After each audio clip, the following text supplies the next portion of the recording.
made over 100 films, and only maybe 10 for many years were really talked about for a long time. We wanted to show as much of his work as possible and also sort of create a forum where people come together, scholars and people who are interested in Rouch come together and sort of talk about his work and talk about his achievements. He essentially learned how to make films as an amateur on the fly while he was doing ethnographic research.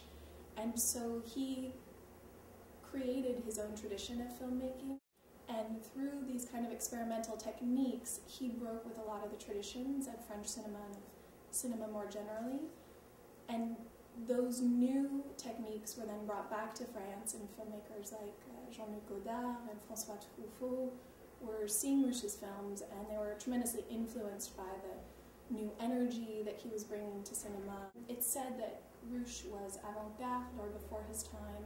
It's also because of what he called anthropologie partagée, or shared anthropology, where he could actually turn over a lot of the power which had been traditionally reserved for the anthropologist to the people who were in the film.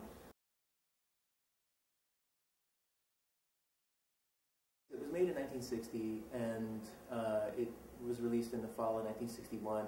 And in some ways, it's sort of a turning point in Rouch's work, I think, because the early years when he first started shooting, one of the problems he kept running into was technological problems. He had a camera that could only shoot for 25 seconds at a time. He had real problems recording sound and image at the same time. And Chronicle was the film on which the elements he'd been looking for, autonomy in ways of filming and ways to do sync sound recording that would, do sound and image at the same time. It was a moment, all those things kind of came together for him. It was also a moment in which he took a lot of the techniques he had been using in West Africa and started using them in France. And so rather than make films in collaboration with African students or his friends in Ghana or the Ivory Coast, he decided, through the invitation of Edgar Morin, who was a sociologist, to start using those techniques in Paris and talking with French people, doing a kind of auto-ethnography of what it was like to live in France in 1960. Culturally loaded because you have not only all of the things that were happening while the film was going on, which was decolonization was in full swing that summer, and also it's also a moment in which the past is starting to come back in novel ways. So you have this narrative, Marceline Loridon gives the narrative of her deportation and return from Auschwitz during the war. So you have sort of Holocaust memory which is starting to take shape. It's a moment which is technologically loaded because they're experimenting with these new cameras and the microphones. So for cinema history it's very important. And also the people in the film went on in some ways to have important roles to play in film history and in politics. Régis Debray, who is now a prominent French intellectual and who spent a great deal of time after the film with Che Guevara and with Fidel Castro in Cuba. Jean-Pierre Sergent and Marceline Loridon became important filmmakers, militant filmmakers working on their own and with Joris Ivens. Marie-Lou Parolini worked with Jacques Rivette for many years in Bertolucci and Godard. So it's very interesting in terms of the kind of collection of figures, and then Morin Rouch's own careers as well.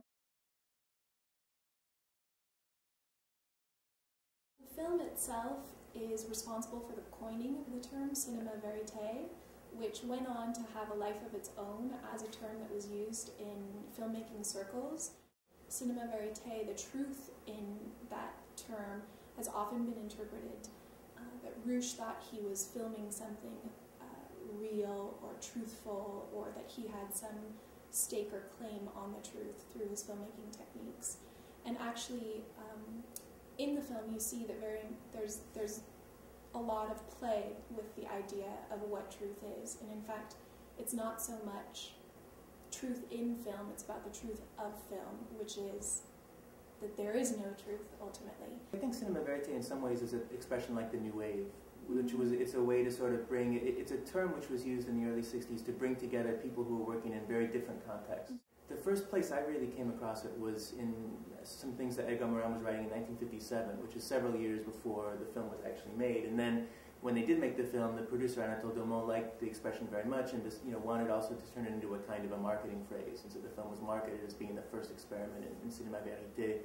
But it was useful in the sense that it brought together what was happening in the French context with what was happening in Canada around the Office National du Film, or the National Film Board, with filmmakers like Michel Brault and Terrence McCartney Philgate, and also with the Americans. So the Drew Associates team of Albert Maysles and D.A. Pennebaker and Richard Leacock and David Maysles as well, and Robert Drew. It kind of brought all these filmmakers together in France, and it was in France that sort of new school of documentary, which in many ways is what we think of as being modern documentary, kind of took on form and came together.